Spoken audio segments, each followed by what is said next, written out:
Nome do livro: O Sétimo Selo, O Silêncio dos Céus. Autor: Irmão Vigílio. Psicografado pelo médium Antônio Demarque. Leitura da contracapa. O sétimo selo foi rompido. Os tempos são chegados. Alertam os espíritos de luz. Os acontecimentos previstos no Apocalipse de João se desencadeiam. A corrupção, a violência, a perversidade envolvem as nações. Cataclismos se delineiam no horizonte das almas. Estamos às portas de grandes transformações. Mundo de sofrimento, a Terra se prepara para se transformar em planeta de regeneração, do qual as trevas serão banidas. A Nova Jerusalém, anunciada por Jesus. Desvende os mistérios da nova era. Descubra neste livro de revelações como a luz divina vencerá as forças do mal e iluminará os puros de coração. 1. Um fim de semana trágico.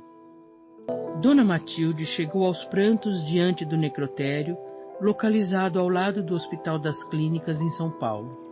Seu coração parecia que iria explodir de tanta dor e angústia. Seus olhos estavam vermelhos de tanto chorar. Não mais tinha lágrimas, soluçava em seco, mas sabia que ainda não sorvera todo o fel daquela taça de amargura.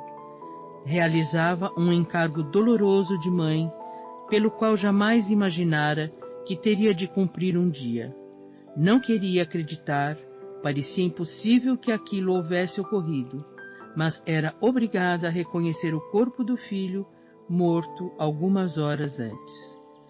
Que tarefa dolorosa, meu Deus! Exclamava desolada, amparada por duas amigas de horas difíceis. Como é que permitiu que isso tenha acontecido com meu filho tão querido? Era uma noite de domingo, passava das 8 horas, e ela seguia pela rua, ansiosa para chegar em seu lar, doce lar, onde esperava encontrar o abraço e o beijo de seu filho muito amado.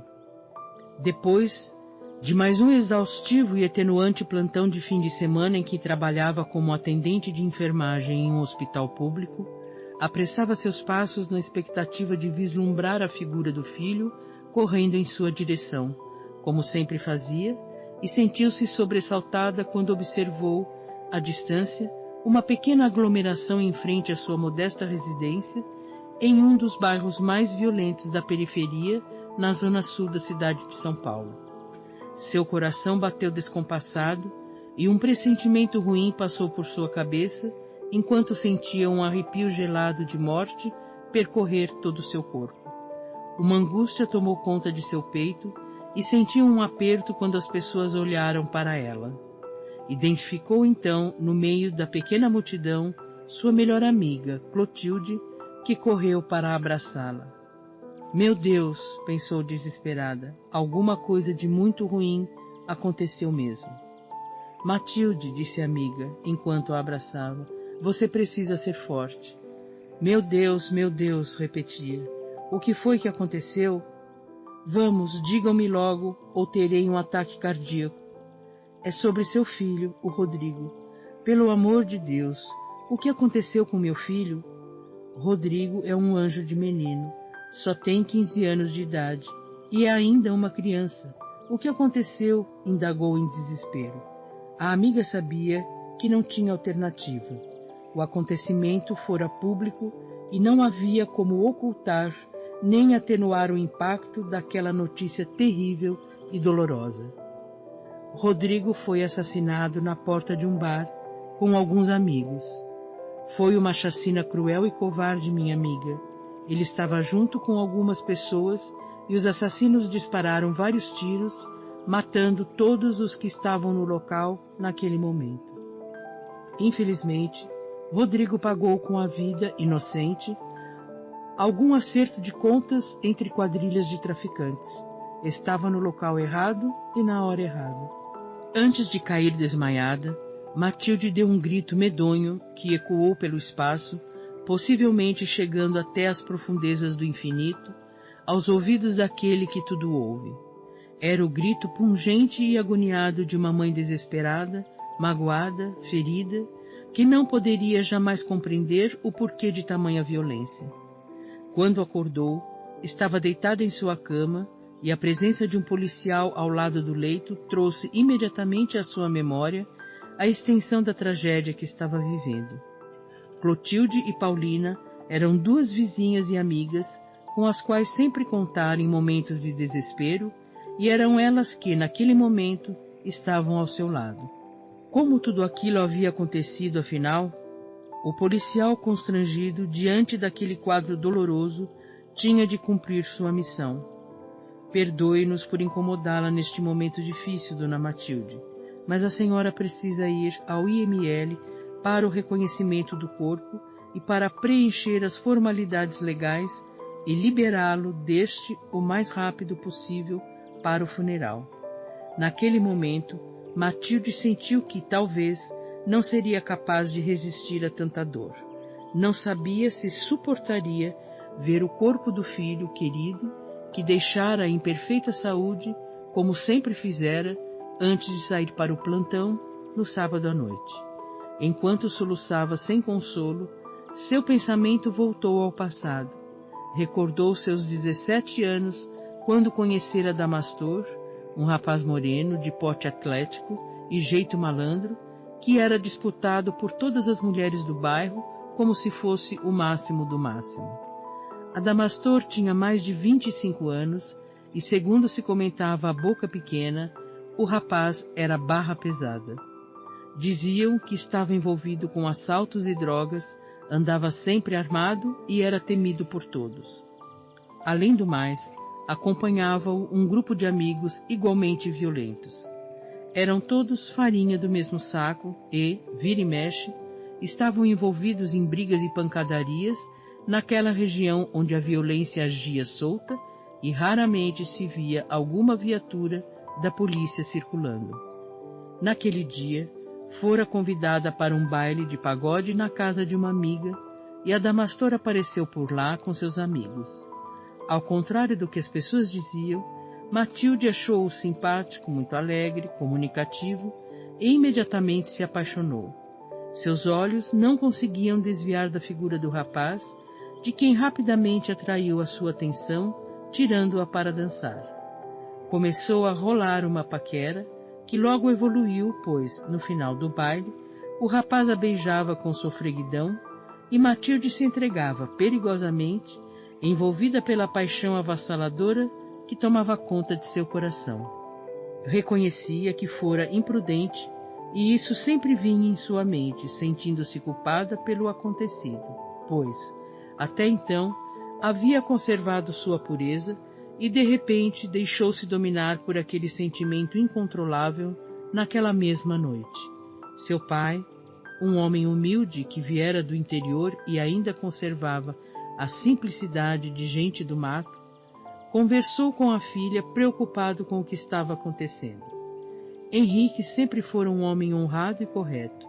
Viviam em uma pequena casa, ainda por colocar o reboco externo, e ele temia pelo que pudesse acontecer de ruim naquele ambiente em que fora morar, obrigado pela situação financeira. Trabalhando como porteiro, conseguira comprar aquele pequeno terreno onde construíra, pouco a pouco, sua modesta casinha, com as economias que conseguia a partir do seu minguado salário. Observava a vizinhança.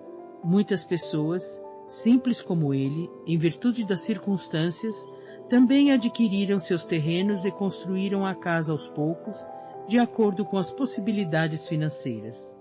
Em sua grande maioria, eram pessoas trabalhadoras e honestas. Mas o bairro foi crescendo e, ao mesmo tempo, aumentou a presença de pessoas estranhas e de aspecto preocupante. Sua esposa, Dona Ercília, também compactuava com suas preocupações, vendo sua única filha crescer naquele ambiente, cada dia mais perigoso. Entretanto, quando seus pais procuraram conversar, Matilde imediatamente repeliu os argumentos. Estava apaixonada e, para ela, Adamastor não era nada daquilo do que se falava. O Sr. Henrique e a Dona Ercília observavam preocupados sua única filha, linda, a quem eles pretendiam que realizasse os mais belos sonhos e que um dia pudesse estudar e se formar, arrumar algum emprego decente, casar com algum homem de bem, construir família e morar em algum lugar longe daquele onde residiam. Diante dos acontecimentos, parecia abrir mão de tudo pela arrebatada paixão. Adamastor simplesmente chegava de carro na porta da casa e buzinava. Matilde saía imediatamente, apressada, entrando no carro, o qual desaparecia, levantando uma nuvem de poeira na rua sem asfalto, fazendo roncar com estardalhaço o motor do barulhento veículo. Os pais da moça sabiam que aquilo não era boa coisa e não daria certo, mas Matilde não queria saber de ouvir conselhos. Dizia que Adamastor a fazia feliz, e vez ou outra aparecia com roupas novas, relógios e pulseiras que não eram de alto valor, mas, para Matilde, tudo aquilo era perfeito. Entretanto, aquele conto de fadas às avessas, em que o príncipe vira sapo, não demorou muito para se mostrar. A moça ficou assustada e preocupada quando percebeu que alguma coisa de estranho estava acontecendo com seu corpo, pois começou a sentir tonturas e náuseas. Quando precisou amparar a filha na sala para que não caísse, Dona Ercília imediatamente identificou a origem do problema, ao observar que a menina também sentia ânsias e vômitos intermitentes. Minha filha, você está grávida. Matilde sentiu que tudo rodava à sua volta e queria entender o que acontecia. Como estou grávida? Questionou ingenuamente. A mãe, com os olhos espantados, estava desnorteada e, com seu jeito interiorano, indagou a filha. Você está se entregando a este homem, minha filha? Você está se deitando com ele? A moça arregalou os olhos e concordou com a mãe. Estava perdida, pensou. Diante da confirmação da filha, Dona Ercília começou a chorar. Meu Deus, como vamos dizer isso ao seu pai, minha filha? Será a maior vergonha para todos nós. A gente cansou de falar com você, mas você não obedeceu nem sua mãe, nem seu pai. Coitado do Henrique, não vai ter coragem nem de sair na rua, concluiu soluçando. A reação de Matilde espantou a mãe, que aparentemente não conhecia a própria filha. Ora, mamãe, pare de chorar que hoje mesmo, quando Adamastor vier me buscar, vou falar com ele. Estamos apaixonados e tenho certeza que ele vai assumir o filho. Lê do engano, pois naquela mesma noite, quando se encontraram em uma rua escura e de pouco movimento, lugar preferido de Adamastor, no momento das carícias mais íntimas em que Matilde deu a notícia da gravidez, a reação do rapaz foi intempestiva e violenta. Você é uma desajeitada e imbecil. Como foi ficar grávida? Não fez nada para evitar? Você é uma idiota mesmo. Agora que se vire com seu bucho, exclamou.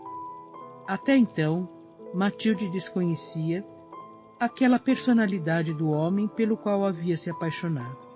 Ainda tentou argumentar, mas meu amor, você disse que me amava, e você acreditou? É uma completa idiota mesmo. E você acreditou? Repetiu irritado. Todo homem diz que ama quando está interessado em uma mulher. Você já era, não me interessa mais, retrucou com extrema grosseria. Matilde recusava-se a acreditar no que ouvia. Atônita, tentava ordenar as ideias e pensamentos, pois descobria um pouco tarde que estava sozinha naquele barco. Meu amor, é nosso filho. O que vamos fazer? Adamastor olhou para Matilde com os olhos injetados de sangue, refletindo o mais completo desprezo. A moça ficou apavorada e, ao ouvi-lo falar de uma forma violenta e ameaçadora. Primeiro, mocinha, não me chame mais de seu amor, porque não sou seu amor e fim de papo. Segundo, você disse, nosso filho. Está errada, não é nosso filho de jeito nenhum. É seu filho, porque você o quis. Então, o problema é seu. Matilde começou a chorar desconsolada. Qualquer homem com um pouco mais de sensibilidade iria se comover, mas não Adamastor. E tem mais, completou. Calhe a boca e pare de chorar, ou vai levar uns bumba na cara aqui mesmo, que é para ficar um pouco mais esperta na vida.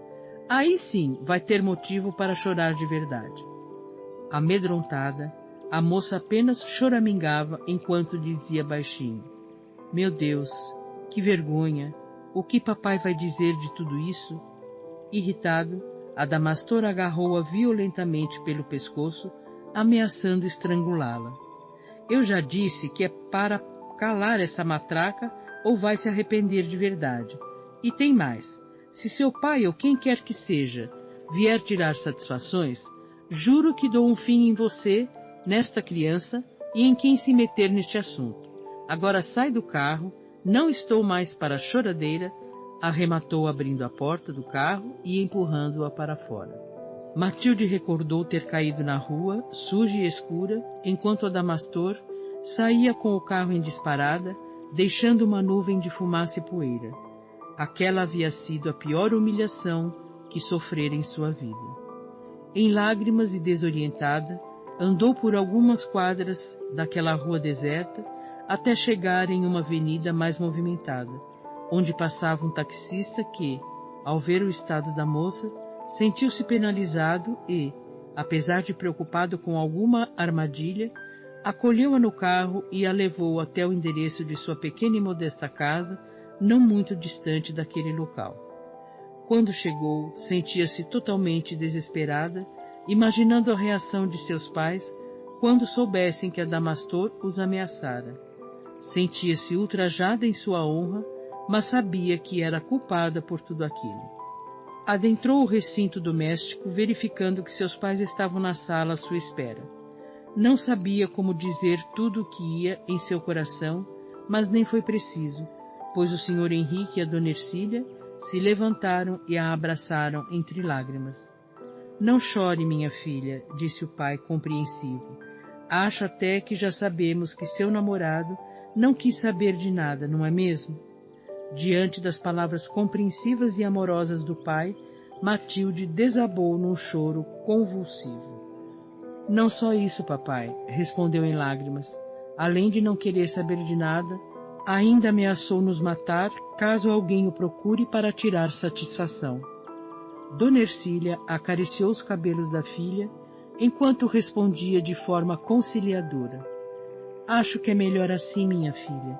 Aquele rapaz é uma tranqueira e todo mundo sabia disso. Só você não quis ver. Que isso sirva de lição para todos nós, porque eu e seu pai também temos nossa parcela de culpa. Matilde chorou nos ombros paternos.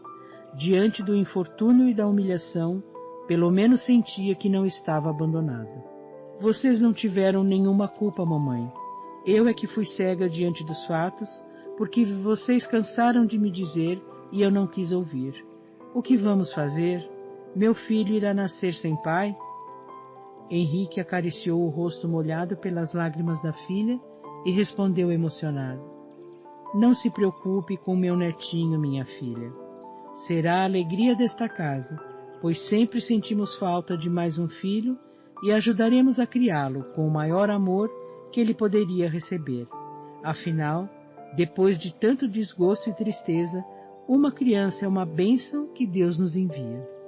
Emocionada, Matilde agradeceu as palavras de seus genitores. Pela primeira vez, ela os valorizava e sentia-se agradecida com sinceridade em seu coração. Seus pais eram criaturas humildes e simples do interior, mas guardavam valores profundos no coração. Assim, Rodrigo veio à luz. Cresceu entre os carinhos, afagos e beijos da mãe e dos avós. Dona Ercília era quem ficava a maior parte do tempo com o menino, que não a chamava de avó, e sim de mãe, mas Matilde não se importava. O tempo passou e nunca mais quis saber de outro homem em sua vida.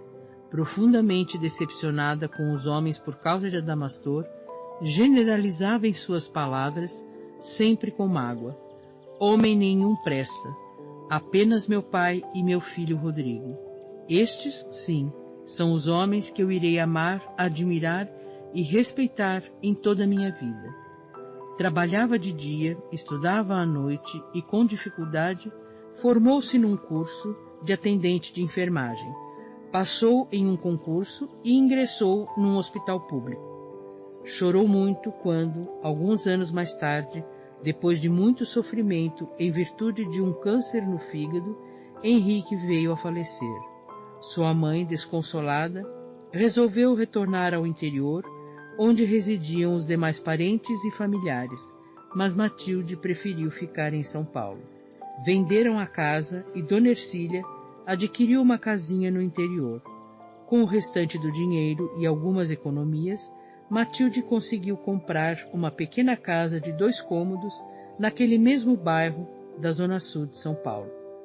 Matriculou Rodrigo em uma escola pública próxima e o menino correspondia plenamente às expectativas da mãe. Nunca dera trabalho na escola e sempre tirava as melhores notas. Mas, lá no fundo do coração, Matilde tinha uma mágoa profunda. Via o filho crescendo e sabia que sentiria a falta da presença paterna. Procurava de todas as formas compensar aquele vácuo na vida do menino, mas sabia que aquilo era algo insubstituível, que ela não tinha como compensar. Para piorar seu sentimento de culpa, muitas vezes precisava cumprir o plantão de 24 horas, tendo de confiar seu pequeno tesouro à amizade e cuidado de suas vizinhas, Clotilde e Paulina. O menino estava chegando à adolescência e as amigas faziam o possível, mas, aos domingos, Rodrigo saía com os amigos do bairro, garotos e garotas que haviam crescido juntos. Passava muitos fins de semana no plantão, retornando à casa apenas na noite de domingo, e Rodrigo sempre a esperava no portão. Quando vislumbrava sua figura apontando na rua, corria feliz com os braços abertos em sua direção. O encontro era sempre emocionante, pois Matilde abraçava e beijava seu filho com carinho e amor. Os anos passaram, o garoto havia concluído o ensino fundamental, sempre com boas notas e elogios dos professores. Rodrigo era o orgulho de Matilde, que sonhava ver o filho formado doutor, um advogado ou, quem sabe, um engenheiro. Não se importaria com nenhum sacrifício, pois tudo faria pelo filho. Não mediria esforços, nem se importaria com as renúncias, pois haveria de encontrar os recursos necessários para que o filho pudesse frequentar as melhores faculdades e assim realizar seu sonho de mãe. Por esse motivo, quando chegou em casa, aquela fatídica noite, seu coração sangrou de dor e agonia ao tomar conhecimento da tragédia. Como viver sem a presença do filho? Rodrigo era sua força, sua razão de viver, sua alegria, sua esperança, seu consolo. E agora, como suportar tamanha dor? Decididamente, a vida perdera completamente o sentido a partir daquele acontecimento insólito. Dona Marinalva quase não acreditou quando observou sua filha Daiane chegando em casa, amparada por sua amiga Solange, com o rosto coberto por uma palidez de cera e a fronte suarenta. Contrastando com a gravidade da situação, a amiga da filha não aparentava muita preocupação. Dona Marinalva, ajude aqui, por favor, porque Daiane não está passando muito bem. Acho que vai desmaiar. A pobre mãe, apanhada de surpresa e sem a mínima noção do que acontecera, correu e apanhou a filha nos braços, levando-a para a cama. Meu Deus! Exclamou desesperada. O que aconteceu com a minha filha? Embora o caso fosse de extrema gravidade, Solange respondeu como se fosse algo normal. Não vou mentir para a senhora, Dona Marinalva. Daiane acabou de fazer um aborto. Nada neste mundo provocaria maior devastação no coração daquela pobre mãe do que a notícia que acabara de receber. Santo Deus! Exclamou a mãe incrédula. Como isso é possível? Daiane tem apenas 14 anos de idade. Como isso foi acontecer? Solange era a amiga mais próxima de Daiane, e Dona Marinalva, sempre preocupada com seus afazeres de diarista doméstica, nem sempre dava a atenção necessária para a filha. Agora, entretanto, não conseguia acreditar no que acontecia, principalmente pela aparente falta de noção da gravidade da situação por parte da amiga da filha, que retrucou de forma displicente enquanto mastigava uma goma de mascar. Tenha calma, Dona Marinalva. Daiane está mal, mas não vai ser nada. Já já ela melhora, a senhora vai ver. Eu também já fiz um aborto, há alguns meses, e passei muito mal.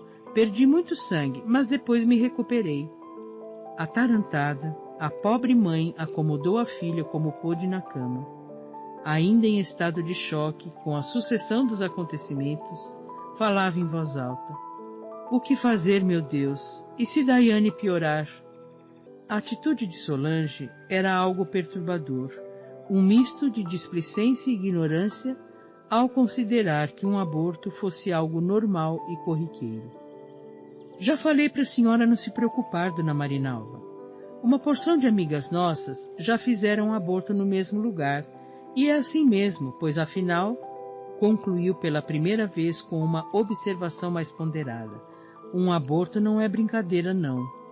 Entretanto, o caso de Daiane não era mais um caso corriqueiro como tantos outros. A garota submeteu-se a um aborto clandestino e a curetagem, mal conduzida, provocou significativa perda de sangue que se agravou nas horas seguintes com a eclosão de uma violenta infecção intrauterina. Naquela madrugada, Daiane delirava em febre alta. Sem telefone em sua modesta residência, Dona Marinalva esperou que o dia raiasse para buscar auxílio. Quando a ambulância chegou, a menina, já inconsciente, foi levada ao hospital, mas não havia muito o que fazer, pois seu caso era de extrema gravidade. Em vão, os médicos ministravam potentes antibióticos. O quadro não se reverteu e a garota veio a óbito em poucas horas. Durante o enterro, enquanto o corpo de Daiane descia à sepultura, a pobre mãe recordava em lágrimas sua trajetória de vida e sofrimento, que culminava com o sepultamento de sua filha tão amada, de apenas 14 anos de idade. Lembrou-se do dia em que Daiane nascera, filha de seu segundo relacionamento, pois seu primeiro marido falecera em um acidente de caminhão de boias frias no interior do estado. Com 2 filhos pequenos para criar e sem saber o que fazer, resolveu vir para São Paulo com algumas famílias que a encorajaram, dizendo que na capital havia creches da prefeitura para deixar os pequenos e ela poderia trabalhar como doméstica. Chegando à cidade, enfrentou dura realidade. Não tinha onde ficar com 2 crianças pequenas, mas os amigos, com pequenas economias, tinham adquirido um casebre muito simples em meio a uma comunidade carente e cederam um cantinho para que ela ficasse até que pudesse arrumar algo melhor. Assim aconteceu. Marinalva era uma mulher forte, acostumada à lida e a cortar cana desde o nascer ao pôr do sol, e não tinha medo da luta. Foi pedindo, implorando, mendigando, até que alguém se compadeceu de sua condição, oferecendo-lhe emprego como faxineira no bairro do Brooklyn paulista. Dona Sarita parecia ser uma alma piedosa, diferente de seu esposo, um importante político paulistano que, em seu discurso, falava em auxiliar os pobres, mas na realidade queria era a distância dos menos favorecidos.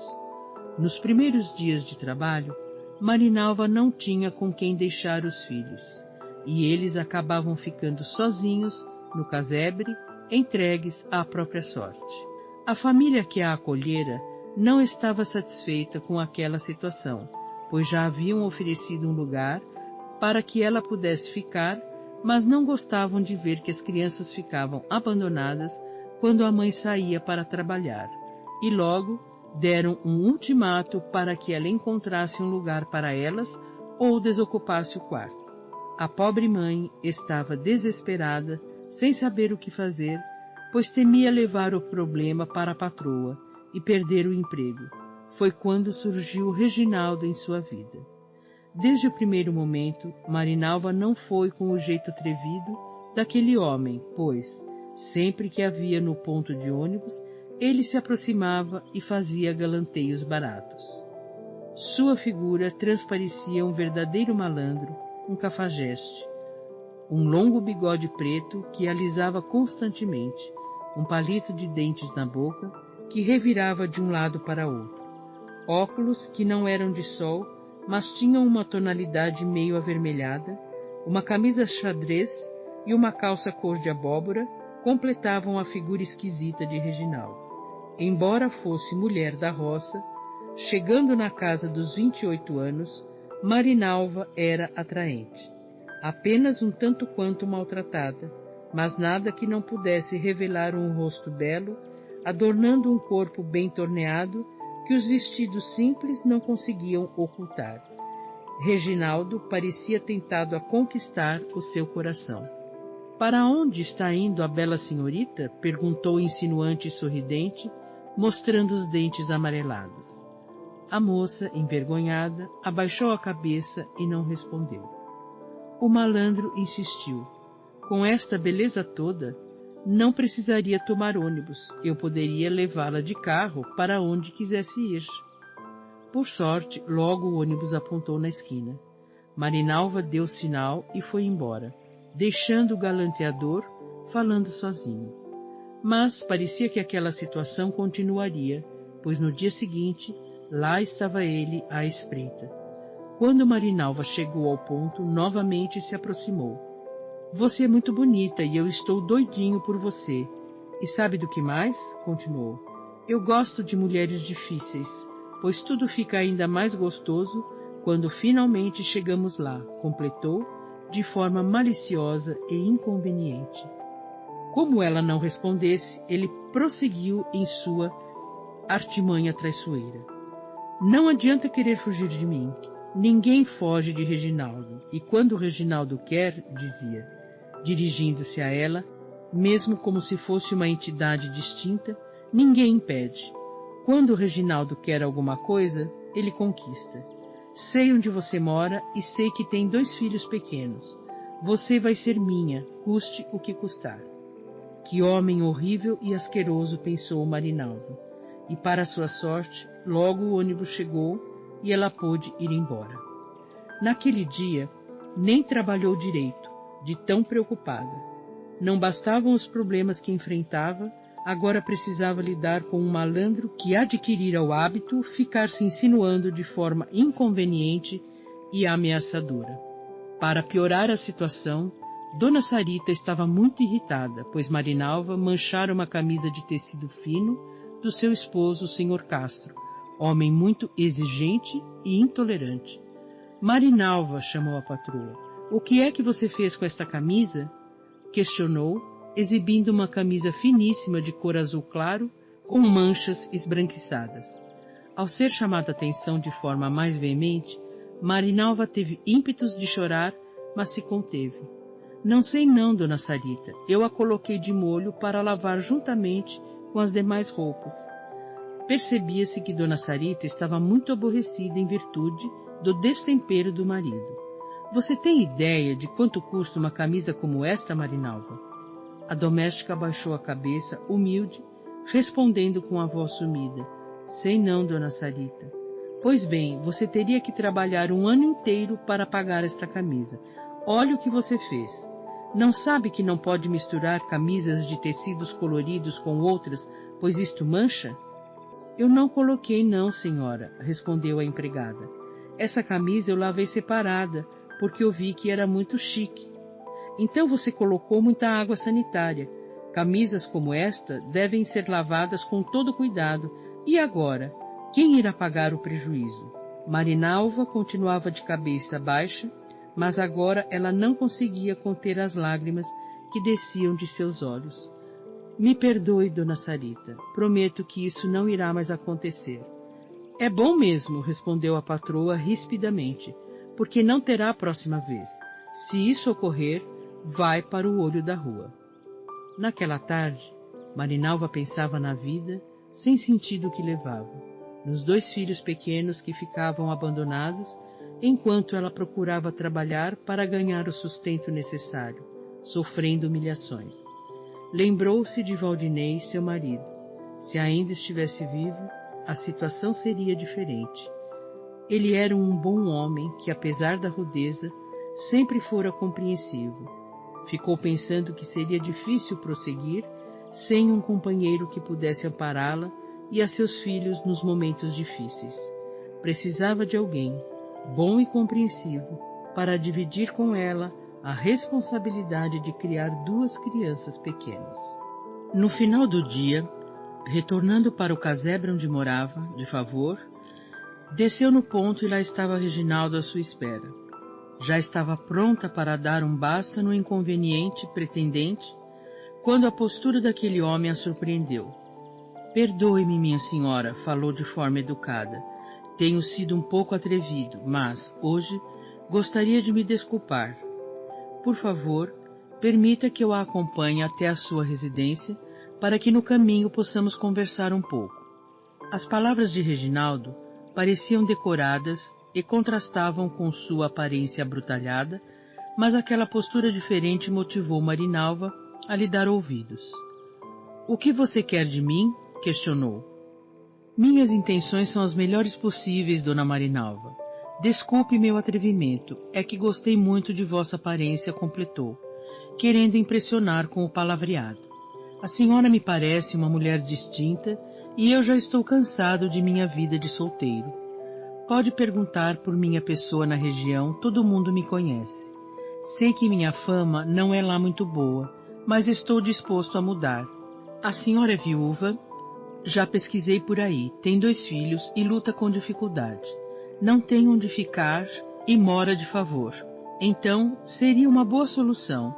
Tenho um barraco mobiliado que, modéstia à parte, é o melhor da região e moro sozinho. Sua presença iria enfeitar meu barraco, dona Marinalva. Seria um palacete onde seus filhos ficariam bem acomodados. Não precisaria mais trabalhar, porque Reginaldo é homem suficiente para sustentar uma família e mulher de Reginaldo não vai precisar sair para trabalhar fora nunca. Reginaldo sabe o que quer e o que eu quero mesmo é o amor da senhora, complementou, retomando seu estilo galanteador. A doméstica estava surpresa com aquelas palavras.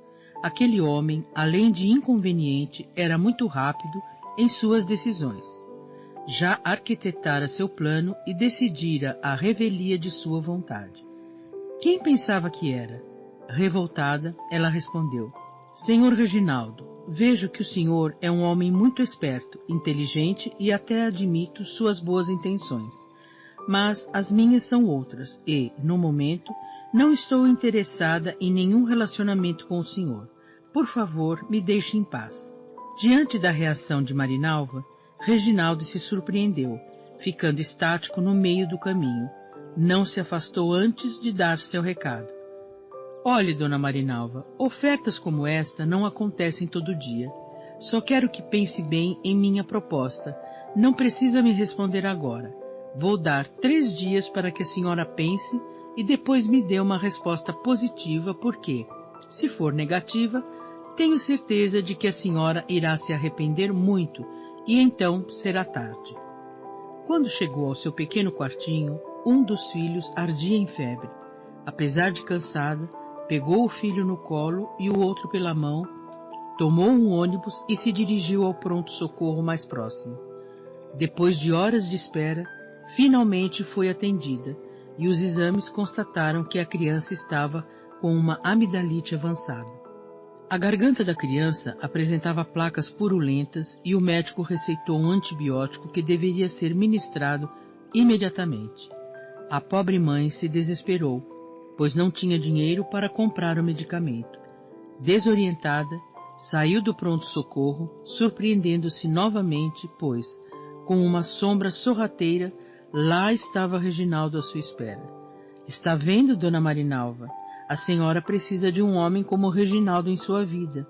Venha, entre no meu carro, que eu levo a senhora para casa. Tenho certeza de que não jantou e ainda precisa comprar remédio para seu filho. A pobre mulher não queria admitir, mas parecia-lhe que Reginaldo era sua única saída. Aquele homem podia ser inconveniente, desprezível, mas ela não sabia o que fazer. Diante de sua necessidade, Reginaldo até lhe pareceu mais compreensivo e menos repugnante do que das primeiras vezes. Tem razão, respondeu. Estou cansada, ainda não jantei e sequer tomei um banho. Mesmo assim, minha preocupação não é esta, e sim que meu filho precisa de remédios e estou sem dinheiro. Aquelas palavras de Marinalva soaram para Reginaldo como uma capitulação. Estufando o peito e assumindo pose de bom samaritano, respondeu satisfeito. Pois bem, dona Marinalva, Reginaldo está às suas ordens. Vamos, convidou surpreendentemente educado, abrindo a porta do carro. Acomode seu outro filho no banco de trás e a senhora e o pequeno doente ficam na frente comigo. Dê-me a receita que vamos até uma farmácia, porque Reginaldo irá comprar os remédios de que seu filho precisa. Como não houvesse nenhuma outra alternativa, a proposta de Reginaldo começou a parecer razoável para Marinalva, que ainda tentou argumentar.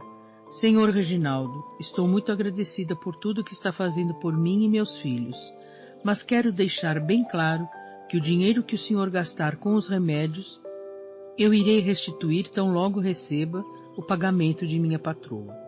Reginaldo sorriu, parecendo compreensivo, à semelhança do predador que sabe que a presa não tem como escapar, deliciando-se, antegozando o momento de colocar suas garras sobre a vítima indefesa. Por favor, dona Marinalva, já falei para a senhora que minhas intenções são as melhores possíveis. Não se preocupe com dinheiro, pois dinheiro nunca foi problema para Reginaldo. Naquela noite, os problemas se agravaram.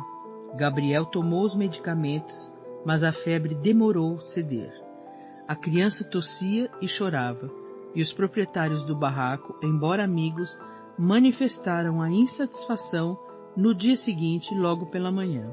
Marinalva disse à amiga, temos muita pena, mas esta situação está insustentável. Seu filho está doente, você precisa sair para trabalhar, e nós é quem ficamos com a responsabilidade de tomar conta dele? Além do mais, esta noite ninguém dormiu direito. Sentimos muito, mas você terá de encontrar uma solução para esta situação, e logo. Decididamente, Marinalva estava passando os piores momentos de sua vida. Sentiu-se totalmente desamparada, sem ter a quem recorrer, pois até seus amigos do interior abandonavam-na à própria sorte. Sem saber o que fazer, abaixou a cabeça e chorou copiosamente. Pelo amor de Deus, implorou, deixem-me ficar aqui com meus filhos, pelo menos por hoje. Vou rapidamente na casa de minha patroa para ver se ela pode me adiantar algum dinheiro, e quando voltar, vou pensar em uma saída. Aquela situação humilhantemente pareceu tocar o coração de seus amigos. Gabriel estava medicado e naquele momento dormia placidamente. Henrique estava acordado, mas era uma criança muito calma e não dava trabalho. Dona Genésia concedeu uma pequena trégua. Está bem, esperamos que até o final do dia você possa encontrar um cantinho onde ficar com seus filhos. Infelizmente, aqui não é mais possível. Marinalva dirigiu-se ao ponto de ônibus com o coração em frangalhos. As coisas não estavam bem no trabalho, não estavam bem com os amigos e agora corria o risco de não ter onde morar. Com os pensamentos desconexos, sequer notou que Reginaldo não esperava no ponto de ônibus para seus galanteios impróprios, como de costume. Quando chegou à mansão, Dona Sarita a esperava com semblante carregado. Bom dia, Dona Sarita, cumprimentou amedrontada. Não sei para quem hoje é um bom dia, respondeu de forma ríspida a patroa. Na verdade, Marinalva, tenho de despedir você. Pessoalmente, lamento muito, mas meu marido está muito aborrecido e não mais quer saber de uma empregada que fica estragando suas roupas mais elegantes. Não bastasse a camisa que você estragou colocando água sanitária em demasia, ontem, ao passar as roupas, você colocou o ferro muito quente em outra camisa de meu marido, queimando o tecido caríssimo. Aquela notícia foi como um golpe de misericórdia a uma pessoa condenada. A pobre empregada sentou-se na escada e chorou. Aliás, chorar era o que Marinalva mais fizera nos últimos dias, seu coração constantemente apertado dentro do peito. A patroa continuou a desfiar o rosário de más notícias. Lamento, Marinalva, mas não tem jeito. Prefiro despedir você a me indispor com meu marido. Afinal de contas, ele tem razão, pois o prejuízo foi grande. Você jamais terá condições de pagar as camisas estragadas. E, dessa forma, o saldo de salário que você teria que receber fica descontado por conta do prejuízo. Meu Deus, pensou consigo mesma a infeliz. O que me falta acontecer ainda? Não tenho onde morar, não tenho para onde ir, não tenho emprego e sequer tenho dinheiro para tomar o ônibus de volta. Por misericórdia, dona Sarita, pelo amor de Deus, por tudo o que há de mais sagrado, por favor, não me mande embora. Não tenho para onde ir e meu filho está muito doente. Sem demonstrar nenhuma consideração, a patroa encerrou a conversa de forma insensível. Por favor, Marinalva, vá embora que já estou cheia de suas lamúrias. Castro tem razão. Vocês são todas iguais. Só sabem colocar filhos no mundo e não têm nenhuma responsabilidade. Depois, nós é que somos responsáveis pela pobreza e pelos miseráveis deste país. Para não dizer que não te ajudei, tome este dinheiro, disse, estendendo a mão com uma nota de pouco valor. Agora vá embora. Não quero ouvir mais sua voz nem suas queixas. Quando Marinalva se viu na rua, sentou-se no meio-fio e soluçou. As pessoas passavam apressadas, sem entender o que acontecia com aquela mulher naquela situação. Mas sequer uma alma piedosa parou para ao menos saber o que lhe acontecia. Não tinha vontade de retornar. Seguiu pela avenida movimentada como se estivesse isolada do mundo. Sua vontade era dar um ponto fim à vida. Mais à frente via-se um viaduto. Era a oportunidade de se jogar e acabar com aquele sofrimento sem sentido. Caminhou naquela direção, enquanto o desejo de suicídio tomava vulto em sua mente. Marinalva não via mais nada. Não percebia o que ocorria à sua volta. Apenas uma ideia fixa. Pensamentos fortes lhe diziam que bastava chegar até o viaduto e de lá se jogar. Seria tudo muito rápido e praticamente indolor, pensava. Perto do seu objetivo, ouviu como se uma voz longínqua a chamasse pelo nome, de forma insistente. Marinalva! Marinalva! De repente, sentiu que uma mão forte a envolveu com violência e Marinalva deu um grito, como que despertando de um pesadelo terrível. Era Reginaldo que a abraçava. — O que você vai fazer, mulher? Está louca?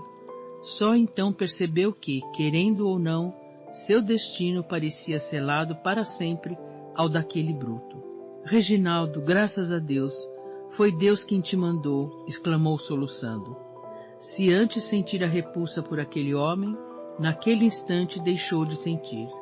Se ainda havia alguma barreira naquele momento, caiu por terra, e Marinalva abraçou em prantos aquele homem que, no íntimo, poderia até ser um cafajeste, mas era o único que, em sua aflição, lhe oferecia ajuda para sair da difícil situação em que se encontrava.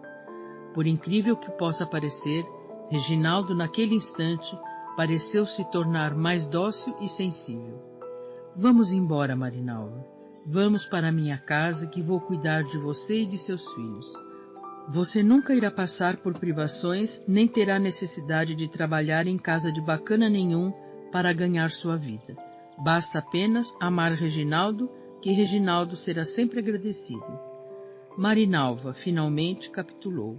Aquela infeliz mulher não tinha alternativa. Abaixou a cabeça ainda em lágrimas e agradeceu a Deus colocar Reginaldo em seu caminho. Reginaldo, respondeu humildemente, só posso te agradecer por ser tão compreensivo comigo e com meus filhos. E agora, neste instante, quero lhe dizer uma coisa muito importante. Eu não o amo, mas prometo que farei todo o possível para dar o amor que você merece. Serei eternamente grata por tudo que fizer pelos meus filhos. Finalmente, Reginaldo conseguira alcançar seu objetivo. Tomado por um forte impulso de paixão, sem se importar com o fato de que se encontrava em um local público, abraçou quase com violência aquela mulher e a beijou com sofreguidão. Assim é que se fala, mulher. Reginaldo saberá retribuir com muito amor e carinho sua dedicação e sinceridade. Vamos, porque a partir de hoje você será a nova dona do barraco de Reginaldo, porque no meu coração você mora faz tempo. Chegaram ao pequeno cômodo onde seus filhos se encontravam.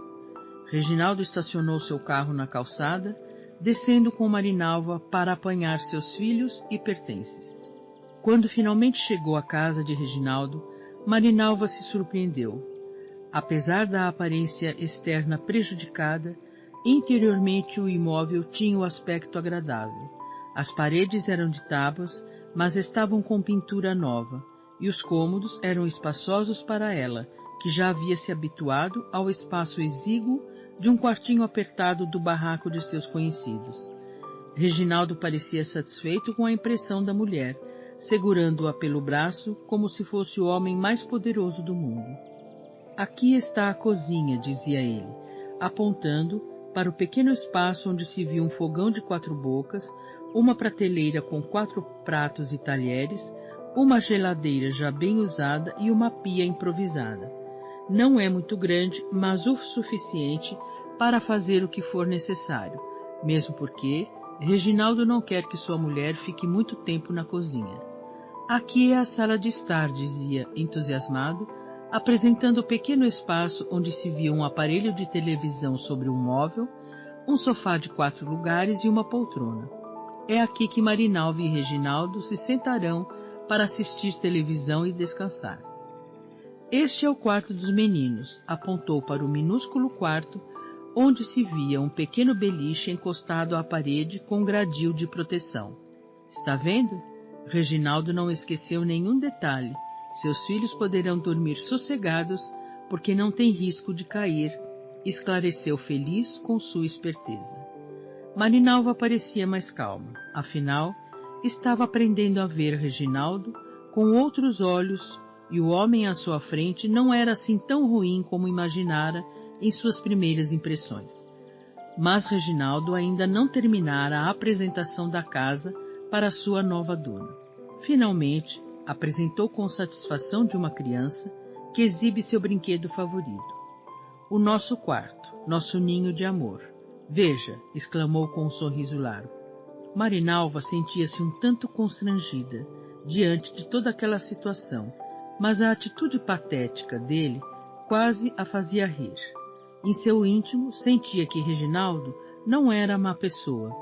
Entrou no pequeno quarto, observando que ele já cuidara de tudo, pois a cama estava bem arrumada, com uma colcha toda estampada e 2 travesseiros coloridos adornando a cabeceira.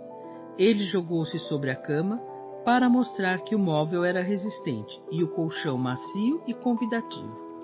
Minha flor, exclamou romântico, esta casa é a partir de hoje todinha sua. É o lugar onde Reginaldo será o homem mais feliz do mundo. Agora vá cuidar de seus filhos e prepare algo bem gostoso para comer, porque Reginaldo está muito feliz e com muita fome. Realmente, Marinalva poderia dizer que os primeiros anos foram muito felizes ao lado de Reginaldo. Logo no primeiro ano que estavam juntos, engravidou, recebendo uma linda menina como filha daquela união improvisada. Reginaldo não cabia em si de satisfação. Esta menina irá se chamar Daiane, porque é uma princesa, determinou. Assim aconteceu. Gabriel já estava com 8 e Henrique com 9 anos, e passaram a sentir ciúmes da irmã, pois, após o nascimento, ficaram relegados a segundo plano nas atenções maternas. Os anos correram e os filhos cresceram. Reginaldo era amoroso, mas extremamente possessivo. Não admitia que Marinalva colocasse os pés para fora de casa, tornando-se muitas vezes violento. Para piorar as coisas, passou a beber e algumas vezes chegou a espancar os meninos. Quando Marinalva tentava defender os filhos, também apanhava. A única que era poupada era Daiane, agora com 5 anos, que assistia amedrontada às cenas de selvageria protagonizadas pelo pai embriagado. À medida que o tempo passava, a situação se agravava, pois tanto Gabriel quanto Henrique estavam na fase da adolescência e não mais toleravam os maltratos do padrasto. Uma noite, Reginaldo chegou bêbado e extremamente agressivo.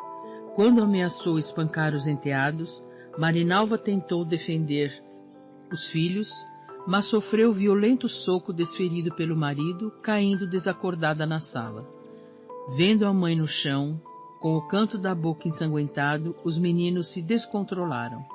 Gabriel deu um violento empurrão em Reginaldo, que se desequilibrou, enquanto Henrique apanhava um bastão de madeira atrás da porta, que servia como tranca. Utilizando-o como uma arma, desferiu vários golpes na cabeça do infeliz. Henrique parecia possesso, pois apesar de todo o esforço do irmão, parou apenas quando a cabeça de Reginaldo assemelhava-se a uma massa disforme e ensanguentada.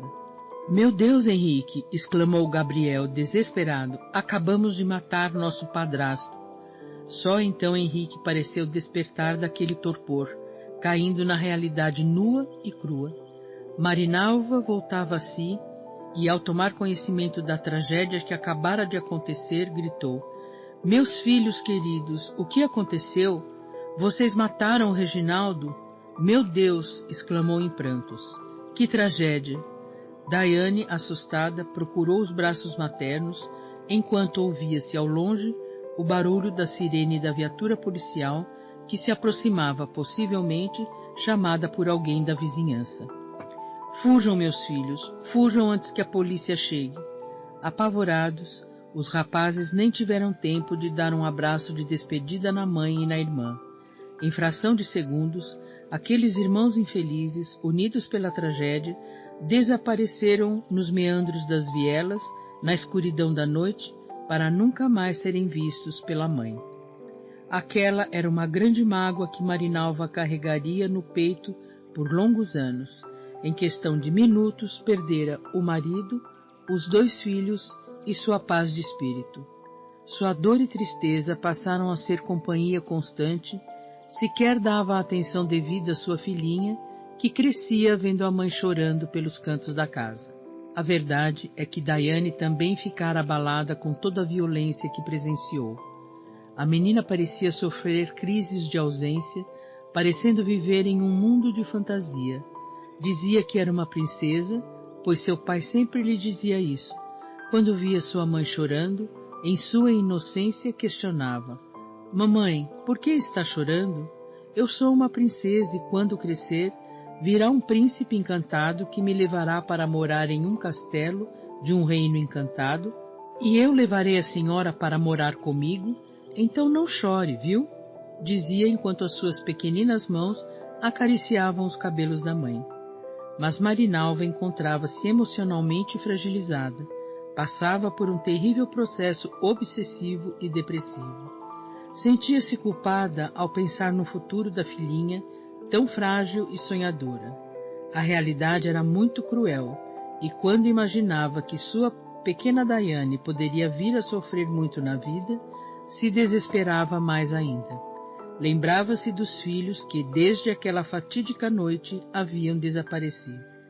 Nunca mais tivera notícia. Onde estariam? Passariam privações, frio, fome? Estariam vivos, doentes? Às vezes despertava de madrugada como se ouvisse as vozes dos filhos a lhe chamar. Desesperada abria a porta da casa, mas qual o quê? Não passava de um pesadelo, talvez provocado pelo vento, que soprava uma cantiga lúgubre no silêncio da noite. Voltava para o leito e não mais conseguia pregar os olhos, enquanto seus pensamentos rodopiavam, perguntando de novo onde estariam seus filhos queridos. Aquela era uma situação muito triste e insustentável. Marinalva sentia em alguns momentos que não mais suportaria tudo aquilo e chegaria às raias da loucura. Todavia, a vida seguia em frente. Daiane começou a frequentar uma escola de ensino fundamental e Marinalva finalmente conseguiu arrumar alguns trabalhos como diarista. Isso foi uma bênção, pois no dia a dia, envolvida nos trabalhos pesados de faxina e na lavagem de roupas, por alguns momentos esquecia sua infelicidade. Às vezes, saía mais cedo das residências onde trabalhava e caminhava pelas ruas a esmo, na esperança de, quem sabe um dia, encontrar seus filhos. Quando via algumas crianças pedindo esmolas nas esquinas e nos faróis, aproximava-se, quando a aparência, à distância, trazia alguma recordação de seus filhos, mas sempre a decepção. Ao chegar perto, verificava que não eram nem Gabriel, nem Henrique. Algumas vezes, chegava em casa já de noite e Daiane não estava. Procurava a filha pela vizinhança e sempre a encontrava no barraco de amiguinhas. Com o tempo, Marinalva foi se acostumando com os sumiços da filha e não mais se importava, pois sabia que estava na casa de alguém. Como dizia o poeta, o tempo não para no porto, não apita na curva e não espera ninguém. Alguns anos se passaram e Daiane, já com 13 anos de idade, era uma menina linda, de corpo esbelto, na fase da adolescência e aparentava ter mais idade do que realmente tinha. A comunidade crescera, aumentaram os barracos e a violência. Estranhos eram vistos nos becos e nas ruelas, e aos poucos aquele local, antes habitado apenas por pessoas pobres e humildes, passou também a ser refúgio de desocupados, malandros e traficantes perigosos, mas Marinalva parecia não se dar conta de que sua filha, juntamente com outras meninas da comunidade, se relacionava com rapazes pouco recomendáveis.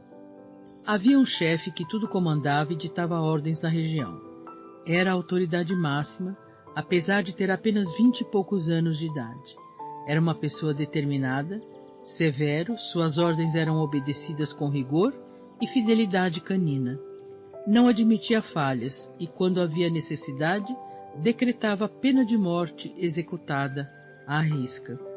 Sua autoridade era inquestionável e todos seus comparsas sabiam que Zadok recompensava quando havia merecimento, mas também punia severamente com requintes de crueldade aqueles que não cumpriam à risca suas ordens.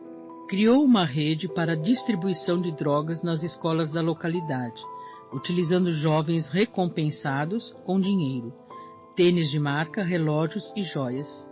Mas a maior satisfação era o status de ostentar a condição de membro da gangue de Zadok, pois dentro da comunidade ninguém mexia com os membros desse grupo e tinham respeito por eles. Ninguém ousava contestar as ordens de Zadok que, dentro de seu território, fazia questão de manter a ordem para não atrair a atenção da polícia. Para as garotas, namorar um dos membros da gangue era o máximo. O próprio Zadok vivia rodeado por meninas lindas que disputavam a preferência do chefe do tráfico. Uma garota sentia-se superior às demais por passar algumas horas ao lado do traficante. As armas pesadas que ele portava representavam o seu poder de mando. Alguém que quisesse entrar em sua casa precisava de senha. Para Daiane, Zadok era como se fosse um príncipe encantado, e ele sabia da fascinação que exercia sobre aquelas meninas ingênuas e inconsequentes, sem noção do perigo que corriam. O chefe do tráfico já estava de olho em Daiane, que aos 14 anos surpreendia por sua beleza e malícia. Sorriso de criança, mas corpo de mulher. Gestos de menina, mas ginga de moça feita. Era a receita perfeita para atrair a cobiça e os desejos inconfessáveis de Zadok. No início, Daiane se fez de difícil, mas, no fundo de seu coração, o que mais desejava era namorar com o chefe do tráfico. As amigas morriam de inveja diante dos galanteios de Zadok, e Daiane orgulhava-se de ser o alvo dos desejos de seu príncipe encantado. Para piorar as coisas, Marinalva arrumou mais um trabalho como diarista, ausentando-se praticamente todos os dias para suas tarefas, retornando no final do dia, cansada e sem paciência, para conversar com a filha. Não percebeu os sinais evidentes de alerta. Bastaria um olhar mais atento para perceber que Daiane estava dispersa, desatenta, com os olhos perdidos no vazio, respondendo por monossílabos, quase mecanicamente.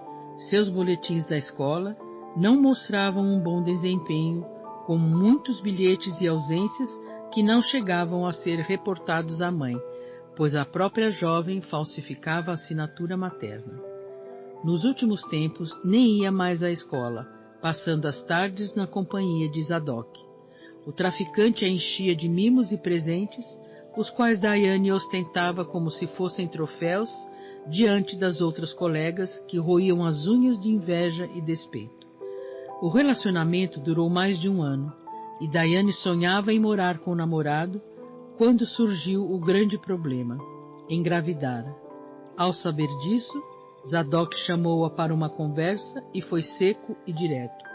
Não sou homem que deseja constituir família e não quero saber de filhos. Portanto, trate de dar um jeito de tirar essa criança de sua barriga, pois não quero nem saber. Daiane percebeu que aquele com quem sempre sonhara como se fosse um príncipe encantado acabara de se transformar em um sapo horrível e cheio de verrugas. Assustada, tentou argumentar. Por favor, Zadok, não fale desse jeito comigo. Você sempre foi carinhoso. Por que está tão bravo? Porque você é muito infantil e tonta. É bonita, mas tonta, retrucou ríspido. Não sou homem de repetir a ordem 2 vezes, portanto, trate de tirar essa criança de sua pança, porque não quero nem saber. E aproveite enquanto ainda está nos primeiros meses, porque dará menos trabalho. Mas não sei aonde ir e também não tenho dinheiro. Dinheiro não é problema, eu cuido disso. Fale com sua amiga Solange, ela fez um aborto não faz muito tempo, e sabe os endereços desses lugares. Daiane começou a chorar. Pela primeira vez, passava por uma situação tão humilhante como aquela. Zadok, entretanto, sabia o que fazer para levantar a moral da namorada. Colocou as mãos em sua cintura e, em seguida, acariciou seu rosto, enxugando suas lágrimas e beijou-a na boca. Nos braços daquele homem, Daiane não raciocinava, deixando-se levar pela paixão inconsequente e irresponsável. Não chore, minha flor. Apenas se livre desse problema e nós continuaremos namorando e sendo felizes como sempre fomos. Eu ainda te amo muito, viu? A garota acreditou na conversa dele. Você ainda me ama? Não está mais bravo comigo? Não, não estou bravo com você. Apenas não quero saber de criança para o meu lado. Você é uma menina tão linda e sou apaixonado por você. Por que vamos arrumar uma criança para atrapalhar nossa vida? Daiane finalmente sorriu, mais descontraída, entregando-se aos braços de Zadok. Que bom que você me ama. Amanhã mesmo vou procurar Solange e falar com ela. Boa menina, faça isso mesmo, reforçou aliviado. Peça para que ela vá com você, diga que fui eu quem mandei. Verá como tudo é muito simples, prático e rápido. Assim aconteceu. No dia seguinte, acompanhada pela amiga, Daiane dirigiu-se a um local onde uma mulher já era bem conhecida por suas atividades clandestinas.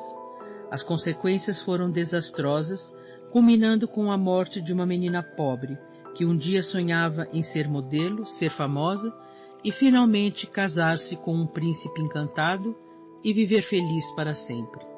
Ali estava seu corpo tão jovem para uma vida cheia de sonhos, interrompida por uma morte estúpida, deixando a mãe desconsolada com mais um acontecimento que marcaria com sofrimento o restante de seus dias. Infelizmente, existem muitas Daianes e muitas Donas Marinovas. Aguardem, a história continua.